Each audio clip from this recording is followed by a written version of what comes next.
Council. Reece, great to see you. Good morning. Thank you for having me. Okay, first off, Washington Operations National Cotton Council. What's that involve? Well, so that involves leading the industry's efforts in Washington, D.C., working with Congress and the various agencies in the administration to try to advance the industry's policies and priorities and make sure we're getting the type of policy in place that cotton growers and all segments of the cotton industry need to be profitable. So, prior to this, you were with the rice industry, right? That's correct. I spent about 10 years with USA Rice Federation doing the same type work for them in Washington, D.C. Which means you know the lay of the land. You've been there before, especially as we start talking about writing a new farm bill. Senate set to start their field hearings this month. What are you expecting on the House side?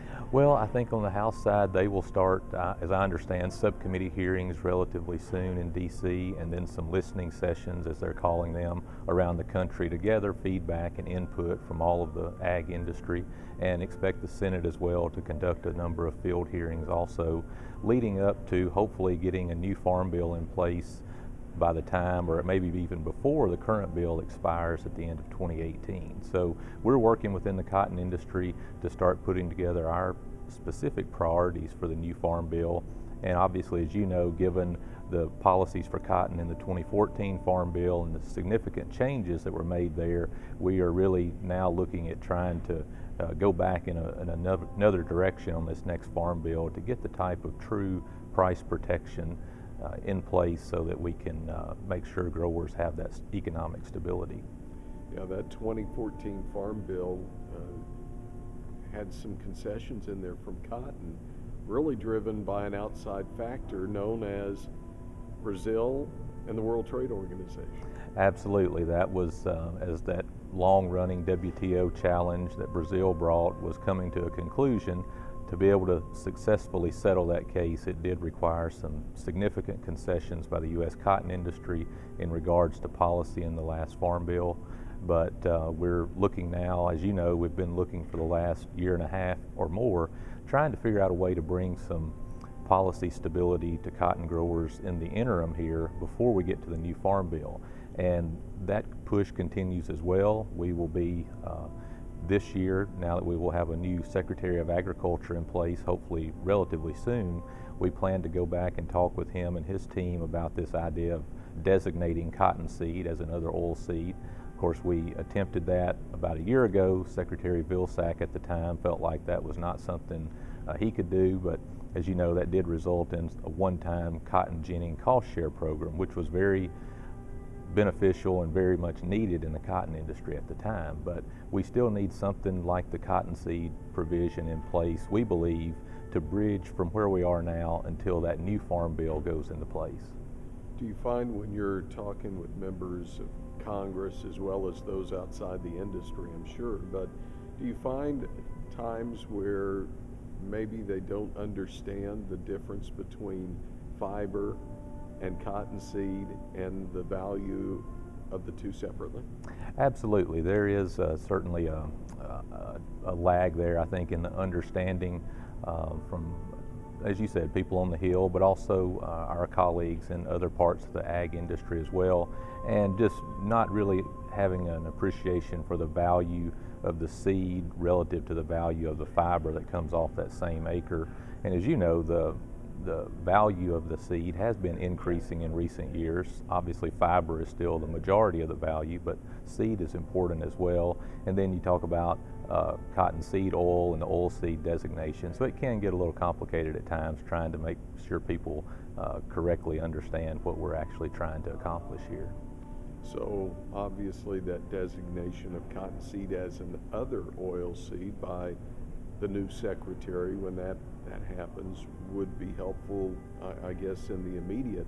But as you look to that 2018 Farm Bill, are there some plans in place? Are there some directions that the industry wants to go in? As far as the policy specifics for the next Farm Bill, the Council and our leadership are still in the early phases of starting to have those conversations and try to outline the specific details on how we would like for cotton policy to look in the new Farm Bill.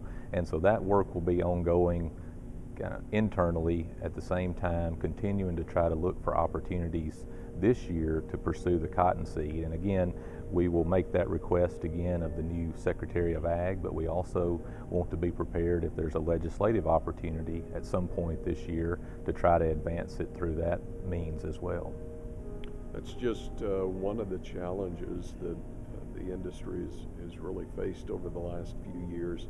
There have also been other challenges from the regulatory side, whether it's EPA or Fish and Wildlife. But as you start looking to this new administration, are you hopeful that there'll be some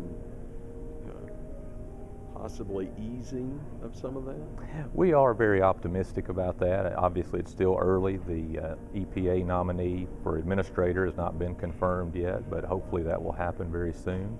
But I think we saw several things come through just in the final days of the last administration that were positive for cotton. We got the approval from EPA, label approval that is, for 2 new types of cotton varieties that have herbicide tolerance, which is going to be much needed by the industry and be very welcome to have those. But looking ahead to some of the other regulations or proposed provisions that have been put in place by the prior EPA, we do see hopefully a real opportunity to turn some of those back and have a more realistic, science-based and risk-based regulation when it comes to pesticide availability and that type thing.